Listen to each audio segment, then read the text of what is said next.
I haven't seen a good rom-com in so long. I've been trying to watch Clannad, but that show is just not it, Chief. What's this? Kaguya-Sama? Love is— Whoa! Look at that score! Maybe this'll be—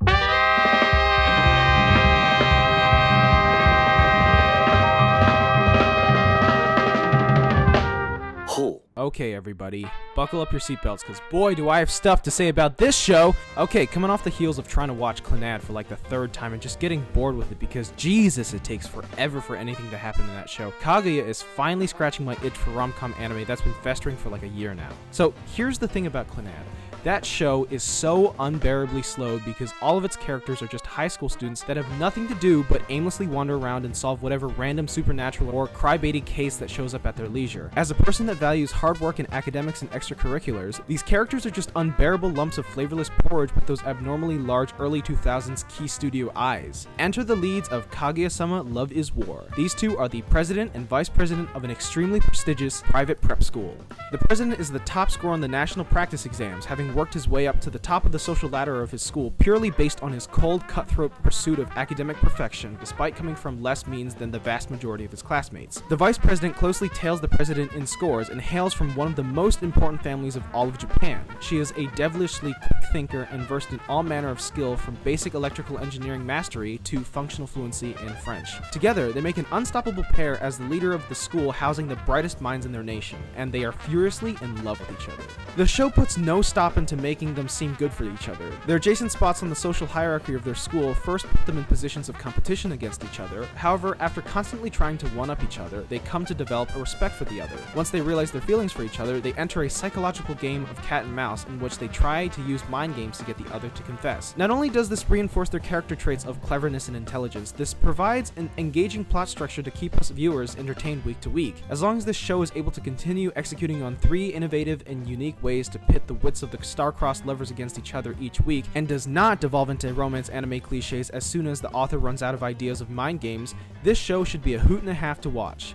But that obviously isn't a sustainable way to tell a story, because the amount of compelling mind games an author can come up is based on their own limited pool of knowledge. Thus, the author takes the smart path and decides to gracefully transition from this gimmick into a much more fully realized romance. Instead of focusing on the will they won't they game that all too many rom-coms play that agonizingly drags on for hours and hours, both parties undergo entire character arcs in the span of 3 episodes and start dating. In making this exceedingly IQ 200 pivot in terms of plot structure, the author is able to avoid the trap of running out of ideas for mind games and just having the pair spend the last couple of hours of the show being vaguely flustered and nervous around each other, as the author stalls for time by falling back onto romance anime cliches like an arc where one of them gets sick and the other needs to deliver student handouts to their house after being super ultra mega flustered. Even though we live in 2019 and most assignments are electronic by now, why wouldn't a school as prestigious as this one in— hold on.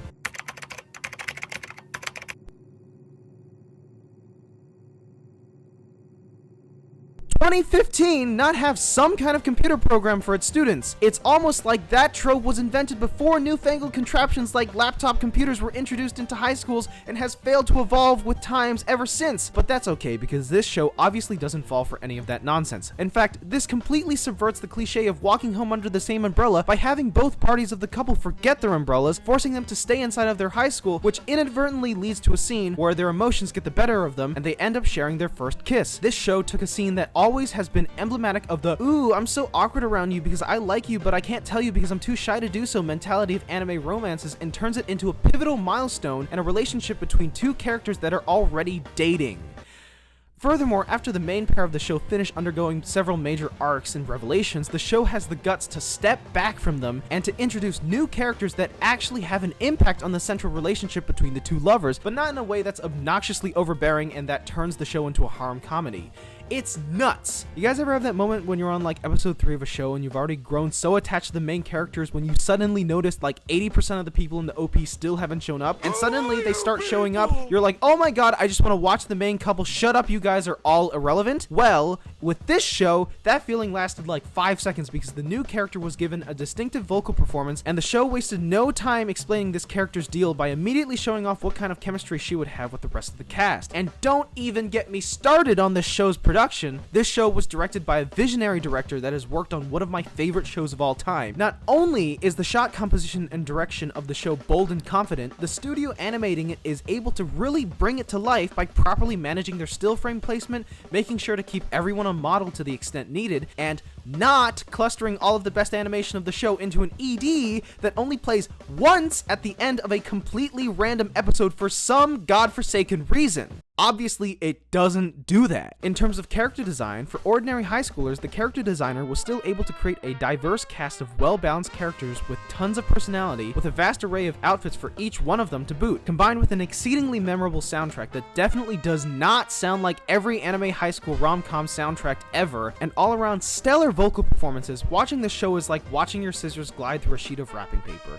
It's a feast for the eyes and ears and mind. It's the best rom-com I've ever seen. It is Kaguya-Sama, Love is War. Wait, sorry, I misread that. My handwriting was a little smudged. It's Karekano. In case you didn't understand, Kaguya-Sama, Love is War is just a worse version of Karekano. Hopefully that's clear enough. Also, where's part 3? I don't know either.